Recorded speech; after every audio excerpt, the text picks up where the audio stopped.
예, 주 예수여 감사합니다. 처음 시작부터 이제 오늘 마치는 시간이 됐는데, 동일한 은혜의 주님이 형제 자매님들의 심중과 마음을 붙잡아 주셨고, 집회 전체 위에 주님이 함께 해주신 것에 대해서 감사드립니다. 이제 돌아가는 발길도 주님이 다 이끌어 주시기를 기도하고, 돌아가서 하나님의 전사로 한 영혼들을 볼 때마다 불쌍히 여기는 마음을 넣어주셔서 그를 하나님께로 중매하는 중매자의 직무를 잘 수행할 수 있도록 형제 자매님들의 심령과 마음에 주님의 충만한 임재가 있기를 주의 이름으로 기도합니다. 아멘. 아멘.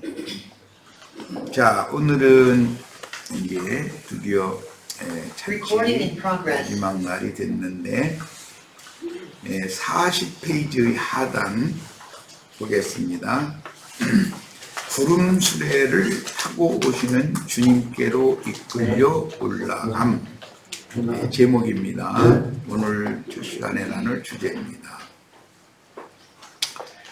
주님의 강림이라는 건 임하신다라는 말이 있고 임재하신다라는 의미도 있어서 이제 양면이 있는데, 강림하신과 구속하신 성도들의 승천에 대한 성경의 용어들을 살펴봅니다. 좀 어려운 것이 승천에 관한 용어죠. 어제 잠깐 우리가 이 생에 사는 동안에 주님을 영접함으로 내가 주 안에 주님이 내 안에 조합하여 한 영이 된 속사람의 그 영혼은 모두 다 예수 그리스도가 하나님 보좌 우편에 앉아 계신 것처럼 우리도 주와 함께 하나님의 보좌 우편에 앉아 있는 것이기 때문에, 하나님의 보좌라는 말은 하늘이라는 용어고 하나님 자신을 말하는 것인데, 이것은 예수님의 신앙 양심, 예수님의 영을 의미한다. 예수의 영과 나의 영이 하나가 되어 있으면 나는 당연히 하늘 보좌에 주와 함께 앉는 것이다 라는 기본 진리에 관한 말씀을 나눴었어요. 자, 이런 개념을 마음에 새롭게 하시고 본문 말씀으로 들어갑니다. 성경 용어인 히브리어와 헬라어의 단어 개념은 예수님이 이 땅에 오셔서 읽고 근거 삼아서 강론을 했던 성경은 예수님 시대까지는 구약 성경만 있었죠. 신약 성경이라는 건 그때는 없었죠. 그리고 구약 성경은 히브리어가 주로 많이 사용이 되었고 아람어가 조금 있는데, 특히 다니엘서에서 많이 사용이 됐죠. 아람어는. 이것은 셈족이 하란 족속과 나홀 족속으로 이렇게 나누어서 거처를 종하여 살고 있었고, 하란족의 그 남자가 나홀족의 여자에게 혼인을 함으로 부부가 되어져서 성경의 구속사에서 나오는 핵심 인물들이 탄생되게 되었기 때문에 그 역사적인 사실을 잘 먼저 마음에 담아두셔야 되겠어요. 이런 역사적인 사실은 창세기 시작해서 구속사의 첫사람인 아담을 위하여 배필을 지어주셨는데, 이와 하와라고 하는 여자를 지어주셨죠. 둘이 합하여, 그 부모를 떠나서 둘이 합하여 한 몸을 이루어라, 이렇게 말씀하신 내용이 계속 세대가 지날수록 그 말씀이 역사상에 그렇게 성취가 되는데, 아브라함과 사라, 이삭과 리브가 야곱과 레아, 라헬 대대로 하란 셈족 중의 하란족과 나홀족이 이렇게 만나서 혼인을 해서 부부가 되어지고 자식을 낳아서 성경의 구속사를 이어가는 내용이 성경 내용이다라는 기본 원리를, 성경을 땐 기본 원리를 생각하시고, 이것은 모두 전도자들을 통해서 전파된 복음 전파를 통해서 예수 그리스도께로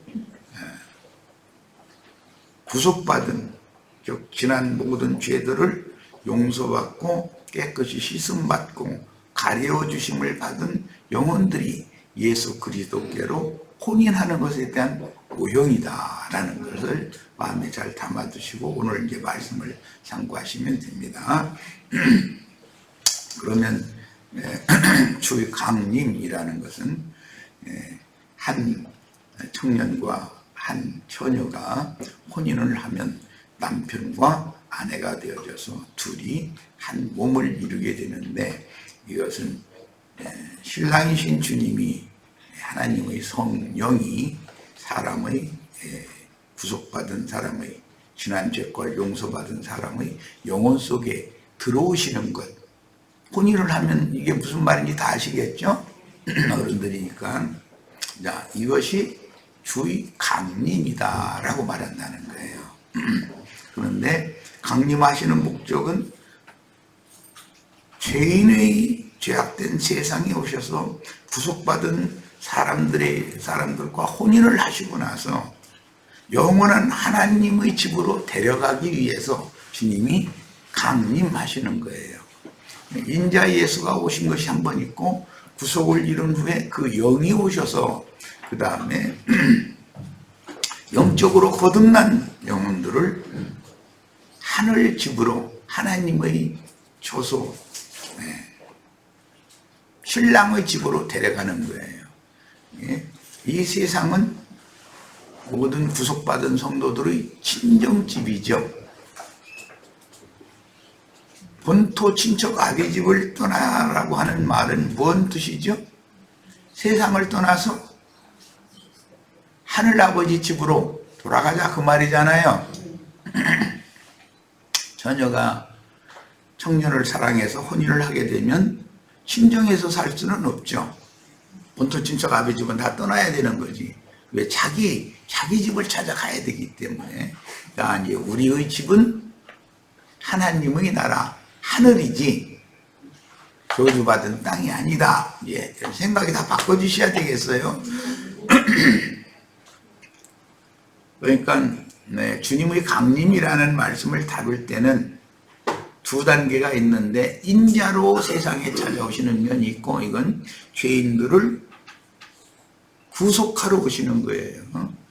면이 있고, 흔히 말하는 재림이라는 것은 예수님이 그 영이 되셔서 구속받은 성도들에게 장가들러 오시는 거예요. 주님을 영접했으면 신랑 따라서 예수님만 승천하면 돼요, 안 돼요? 신랑 따라서 나의 영원한 저소의 나의 집으로, 내 집으로 가야죠. 친정집은 영원한 내 집이 아닙니다. 여기는 어차피 떠날 집이에요. 세상 나라라는 건 아무리 사랑해도 영원한 나의 처소가 아니에요. 자, 오늘 나눌 말씀에 대한 기본 개념을 일단 말씀을 드렸어요. 성경에는 너희 본토 친척 아비 집을 떠나서 내 아내와 합하여 한 몸이 되어라 라는 이런 말씀에 대해서 이해를 하셔야 돼요. 이게 뭔 말인지. 신약의 이제 제자들이 너희가 나를 따르려거든 자기를 부인하고 나보다도 모든 것을, 다른 어떤 걸 사랑하는 것은 그건 하나님 주님의 마음에 기쁘지 않은 이야기를 하시니까 제자들이 우리가 모든 것을 버리고 주를 쫓았으며 우리에게 무슨 상이 있겠습니까? 이렇게 이제 질문을 하게 됐죠. 나를 위하여 아비와 어미와 다른 어떤 모든 것들을 버리고 나를 따르는 자에게는 이런 복을 준다. 그런데 그 복이 영원한 영생의 복을 주는 것을 말한다. 시집가면 시댁에 있는 모든 것은 결과적으로는 내 것이죠. 남편 것이 내 것이죠. 세상 나라에서 경제 공동체, 무슨 공동체라고 그러죠.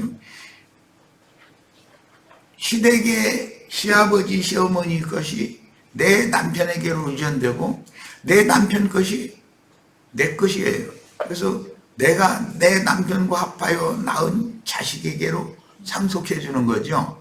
어차피 친정 것이 내 것 되는 일은 없죠. 나는 시집 안 가고 엄마하고 아빠하고 생전 살 거야 그러면은 그 징그러운 소리 하지도 말아요. 이렇게 하셔야 맞는 거죠. 좋은 사람 빨리 만나서 네 집 찾아가야 되고 네 집을 세워야 되는 거다. 그걸 일러줘야 된단 말이야. 친정아버지가 딸을 계속 데리고 있으려고 하는 건 그거는 아버지 자격이 없는 사람이에요. 성경 이야기에 대해서 이해가 있기를 바라서 이런 말씀을 먼저 하는 거예요.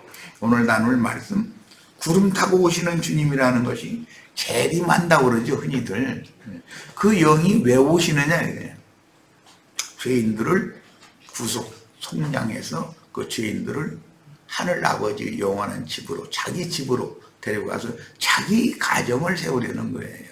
예수님이 그런 뜻을 지금 말씀하는 거다.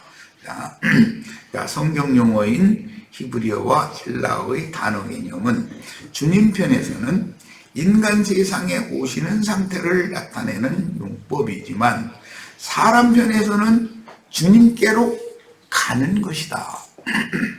그래서 히브리어의 특징이 있어요. 강림이라는 건 온다는 개념이 있는데 반대로 간다는 개념도 있다.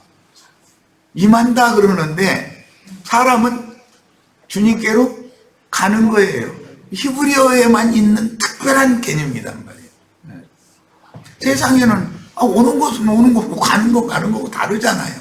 그런데 오는 것이 곧 가는 것이다. 그런 개념이라는 건 이 셈족 언어에만 있는 특별한 개념이다. 주님이 오시는 건 내가 하늘로 가는 거예요.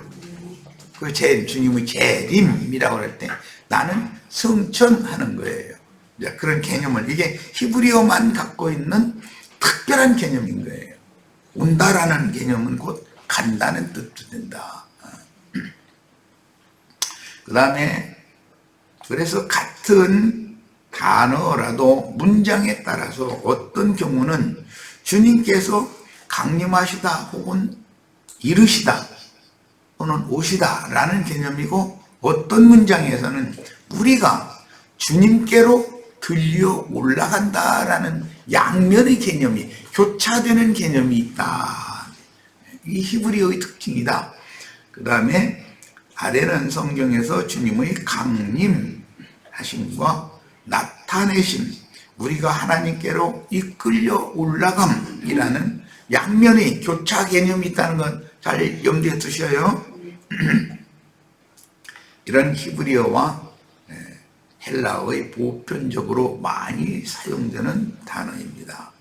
자, 이 많이 사용되는 여러 단어를 간다는 개념이 있는데 온다는 개념도 있다라는 단어를 여기다 쭉 사전을 통해서 해드렸어요. 이것은 각자 꼭 한번 눈여겨서 꼭 읽어보시고 그 성경 구절들도 쭉 다 해놨으니까 시간 들여서 성경 구절 차근차근 다 찾아 읽어보세요. 언제는 똑같은 단어를 사용했는데 언제는 간다라고 돼 있고 어디서는 온다라고 돼 있기 때문에 헷갈리면 안 돼. 같은 단어인데 문장에 따라 그렇게 사용해졌다라는 거예요. 다 읽어보시길 바래요. 자, 성경에서 주로 사용한 성천과 강림이라는 개념을 봅니다. 현재적으로 임하는 상태, 주님은 말씀이시죠. 또 영이시죠. 내가 너에게 이르는 말이 영이요 생명이다 그래요. 그분의 전능한 말씀으로 천지 만물과 만상과 만사를 창조했고 그분의 말씀으로 붙들고 계시며 그분의 말씀으로 경영을 하고 계셔요. 그 중에 나라고 하는 한 인격체, 인간이 주님의 창조 세계에 지금 현재적으로 있단 말이에요. 이것을 만유, 모든 것들이 존재한다, 있다. 하나님은 만유의 대주제다. 이렇게 여러 번 나오죠, 성경에. 만유의 주제, 만유이신 그리스도. 이런 표현이 나와요. 뭔가가 있다. 공기도 있고 물도 있고 생존에 필요한 내가 있으면 나의 생존에 필요한 모든 것이 이미 다 준비가 되어 있죠. 그런 배경에 나라는 사람을 세상에 보낸 거잖아요. 존재할 수 있는 모든 조건으로 모든 만유 있는 것들이 있단 말이에요. 인간의 생존에 필요한 모든 것들이. 그런데 그 만유는 곧 그리스도다. 하나님은 만유에 충만하시다. 이 말은 모든 만물, 만상, 만사 모든 것들이 다 하나님을 표현한다. 그런 말이란 말이에요. 그래서 그런 개념에서 하나님은 무소부재하시다. 이건 신학적인 용어인데 어느 곳에나 하나님은 임재하신다. 그렇게 표현하죠. 자, 그래서 신약 성경에서 이제 주로 사용한 승천과 강림이라는 용어의 개념을 이해하도록 단어를 특별히 두 가지 단어를 현재적으로 임하는 상태. 지금 형제 자매님들의 심령과 마음에 형제 자매님들의 삶에 현재적으로 임하셔야죠. 하나님이 임하실 때는 그것을 은혜라고 그래요. 은혜라는 말은 지고하신 왕이 촐로우였던 오두막집에 갑자기 찾아와서 짐이 내가 스스로 있는 자가 만유의 통치자가 조물주가 내가 네게 왔다라고 하는 그런 상태를 은혜라고 그래요. 그러니까 은혜는 하나님이 나를 찾아 임하시는 상태죠. 오늘 이런 축복이 있으셔야 되겠죠. 현재적으로 말이에요. 뭐를 통해서? 말씀을 통해서, 나팔소리를 통해서. 왕이 행차할 때는 반드시 전배가 있어요. 앞에 길을 여는 자가 있어요.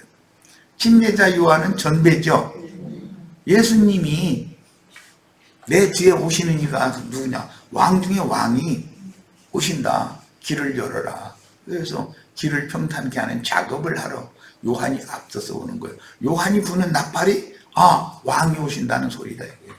요한의 나팔 소리를 들으면 그 이해가 되면 받아들이면 왕이 임한단 말이에요. 예수님이 오시는 거예요. 자, 이런 개념을 성경을 읽을 때는 이런 개념을 이해를 하고 있는 게 필요하다는 거예요. 아무 뜻도 없이 그냥 읽어나가면 그게 다 검은 건 글자고 흰 건 종이고 이렇게 읽어버리면 아무것도 안 되는 거죠.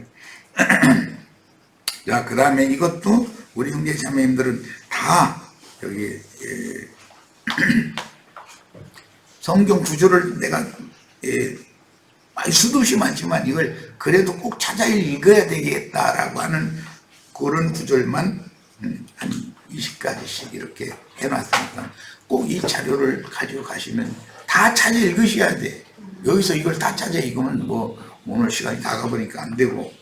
자, 그 다음에는 주님께서 어떤 목적지에 도달된 상태, 했고라고 하는 이런 용어도 있다. 오늘 우리의 모임에 주님께서 이미 와 계시죠. 현재적으로 나에게 찾아오시는 문제도 있지만 와 계신 상태도 있잖아요. 자, 그 다음에 와 계실 뿐 아니라 함께 거하는 상태도 임한다라고 흔히 번역하는 그런 용어다. 그것은 파르시아, 이거 많이 사용하는 용어죠. 와서 그분이 오셨다가 휙 떠나가 버리면, 지나가 버리면 아무 소용이 없죠. 그분이 나와 함께 사셔야지. 그죠? 이것은 완전한 가정이 이루어진 상태다. 이거. 혼인을 하러 신랑이 신부집으로 임하시는 상태가 있죠. 그러면 신부집에 도달됐으면 혼인식이 진행되겠죠. 혼인을 했으면 그분이 신랑이 나와 함께 계속 살아야 되잖아요. 항상 성경에서 강림이라는 용어가 나올 때는 세 단계를 항상 이렇게 교차적으로 성경에 사용이 되어 있다는 거예요. 그러니까 이걸 살펴서 꼭 인용한 성경 구절들을 꼭 찾아 읽어보시기를 바라요. 자, 예를 들자면 진리와 생명의 말씀이 곧 성령이에요. 하나님은 영이셔요. 영이신데 그 영의 실제는 말씀이죠. 오늘 우리에게 주님이 오신다라는 건 말씀이 오는 거잖아요. 말씀이. 예.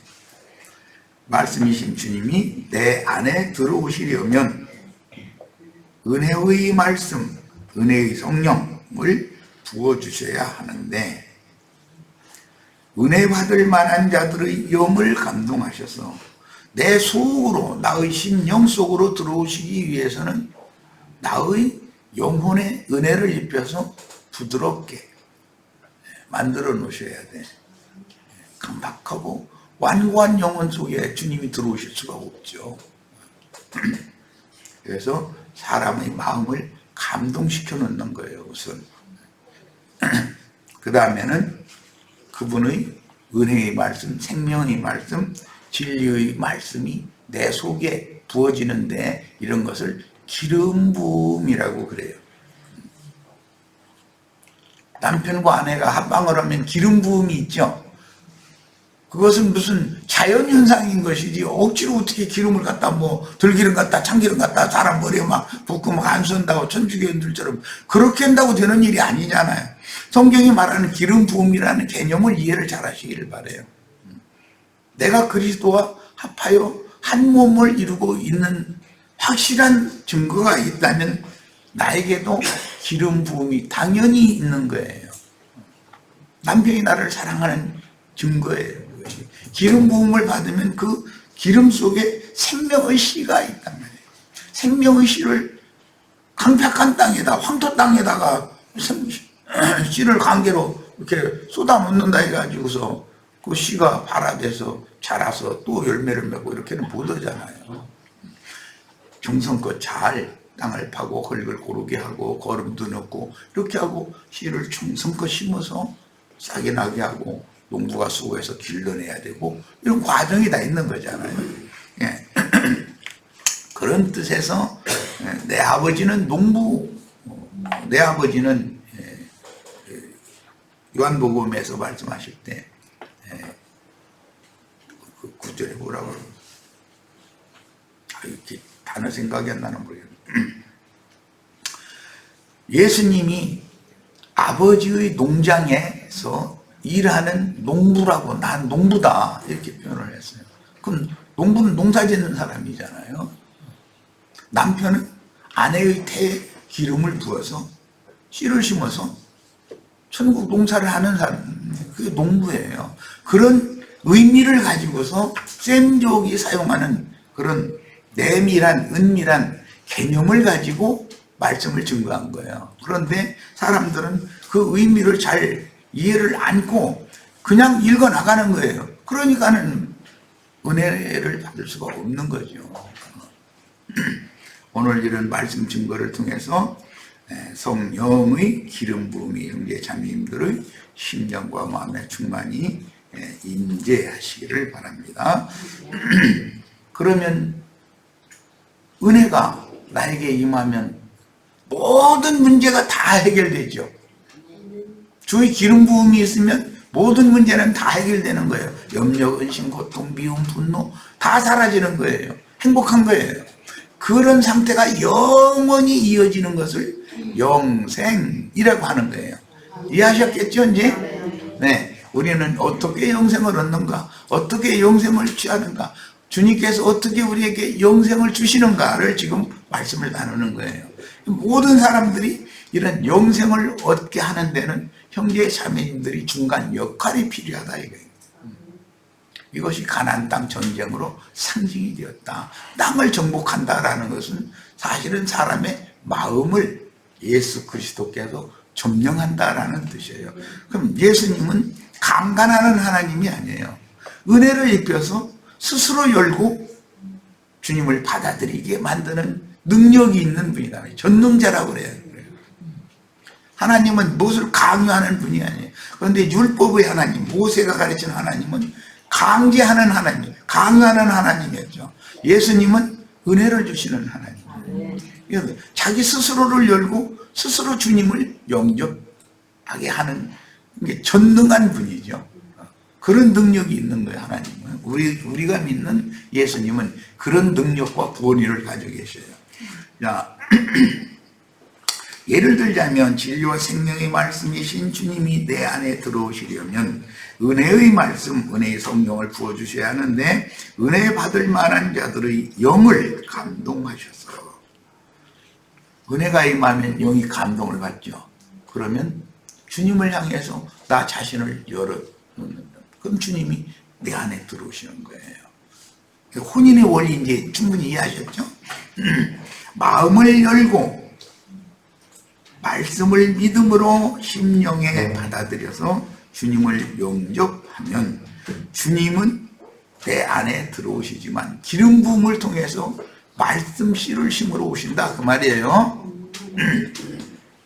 주님은 내 안에 들어오시지만 동시에 나는 주 안에 들어가는 것이다. 이게 둘이 합하여 한 몸을 이루라 하는 말씀의 의미다 그런 말이에요. 주님이 내 안에 들어오시면 나는 주 안에, 주님은 내 안에 하나가 되어 있는 거죠. 이런 상태를 영원히 인간 세상의 시간 개념이 아닌 시작도 끝도 없는 영원히 유지되는 상태를 영생이라고 그런다. 그런 조건을 갖춰진 그런 상태를 천국이라고 그래요. 에덴 동산할 때 그 에덴이라는 말, 파라다이스 그런 뜻인 거예요. 그러니까 우리가 그런 영생의 천국을 나의 기업으로 받기 위해서는 반드시 복음을 들어야 되고 영으로 받아서 비춤을 받아서 깨달아서 마음에 믿어져야 되는 것이다. 마음에 믿어지면 주님이 내 안에, 나는 주 안에. 그러면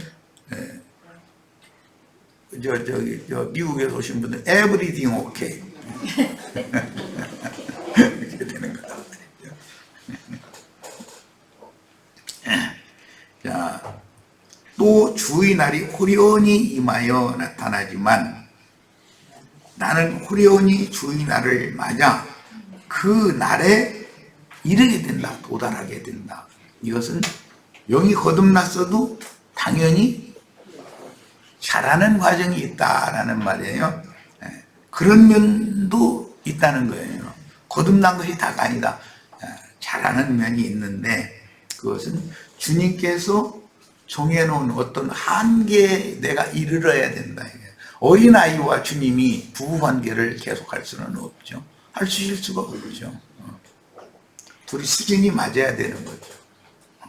남편과 아내라면. 수준이 안 맞으면 이혼하게 되잖아요. 자, 그 다음에 이런 개념을 정확하게 이해하고 나서 주님의 강림이나 승천, 주의 날이 임하는 문제를 읽어야만 주님의 강림이나 주님이 다시 오리라는 약속의 날, 이 날이라는 것은 히브리어의 특징이 또 하나는 단수 안에 복수가 포함되는 용어가 굉장히 많아요.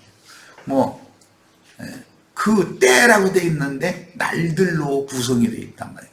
그 날과 그 시는, 그 때는 나는 알지 못한다 이렇게 표현을 할 때 그 날이라는 용어가 사실은 복수 형태로 되어 있단 말이에요. 그런데 단수로 기록을 하고 단수로 있지만 그건 여러 날로 되어 있어요. 주님은 이제 강림에 대한 말씀을, 재림에 대한 말씀을 말씀하실 때 마지막 한 일에 동안에 이제 집중적으로 이렇게 임하시고 나타내시고 하는 그게 7년이라는 7년이면 긴 시간이잖아요. 그런데 절반을 딱 잘라서 뭐 1260일, 42달, 한때, 두때, 반때 등 이렇게 3년 반씩을 이렇게 나눠서 그건 많은 날들이지 한 날이 아니잖아요.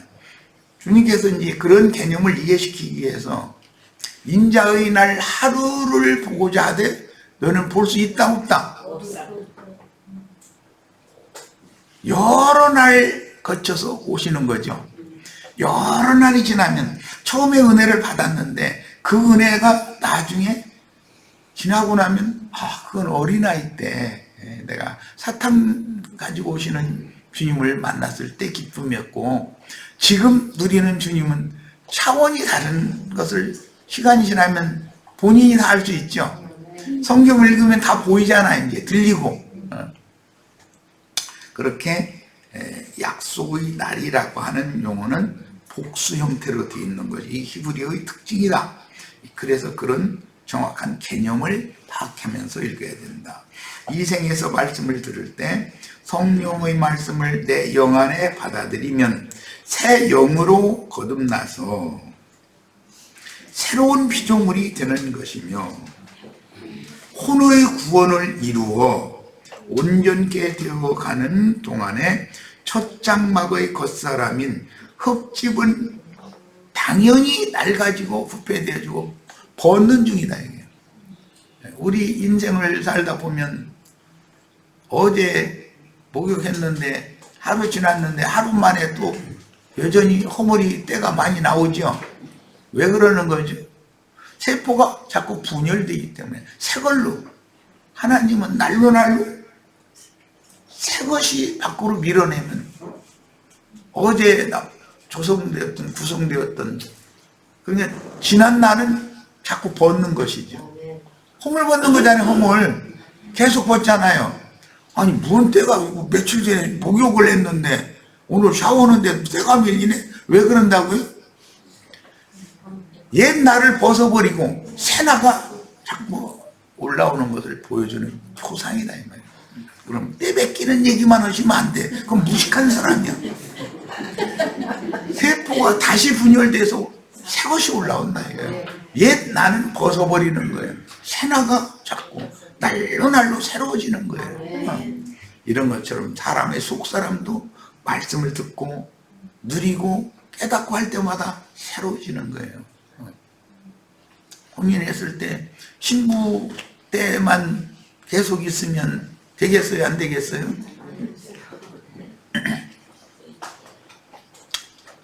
혼인을 하면 시간이 지나면 엄마가 돼야 되는 거예요. 당연히. 그 다음에는 아이를 길러서 아이를 20세 이상 자라게 만든 어머니가 당연히 돼야 되는 거예요. 엄마라는 개념과 어머니라는 개념이 똑같다 이렇게 빡빡 먹이면 내가 지하지 할 수 없어요. 엄마는 애기들이나 엄마라고 하는 거고 어머니라고 해야 돼요. 장성한 자녀들은 어머니, 아버지라고 불러야 돼요. 엄마, 아빠 하는 건 어린아이 때나 하는 거예요. 그 약칭이잖아요. 애칭이잖아요. 뭐 별 얘기 다 나왔는데 우리는 너무 모르고 사는 게 너무 많은 사실은. 자, 이 생에서 말씀을 들을 때 성령의 말씀을 내 영 안에 받아들이면 새 영으로 거듭나서 새로운 피조물이 되는 것이며 혼의 구원을 이루어서 온전케 되어가는 과정에 첫 장막인 겉사람 흙집을 걷고 속사람이 날로 새로워지는데 이것을 장성해진다 또는 온전케 되어진다. 온전케 된 의인의 영들을 지천사라고 그런다. 무슨 말인지 이해하셨죠? 당연히 허물을 벗고 하다가 더 이상 벗을 것이 없으면 무너지겠죠. 끝나는 날이 오죠. 그때 뭐가 나타나는 거죠? 영의 몸을 입고 빛의 몸을 입고 영생의 세계에 나타나서 빛의 세계를 비추신 하나님의 나라를 유업으로 받는 것이 우리 인생의 궁극적인 목적이다. 자, 속사람은 신령체인 빛의 요소로 덧입혀진 후에 나의 첫 장막인 육신의 몸 낡고 헌 옷을 벗는다 라고도 말을 해요. 이 육신의 장막을 벗어나는 것을 낡은 옷, 끈 옷을 벗어버린다. 새 옷을 위로부터 오는 저 속에 새 옷을 자꾸 덧입어가지고 빛의 새 옷으로 완전한 옷을 입고 영생의 세계에 나타나는 것이 우리가 신앙을 하는 목적이다. 일단 2시간 여기까지 해서 마치겠습니다. 잠시 쉬었다가 1시간 더 이어가도록 하겠습니다. Recording done. 감사합니다.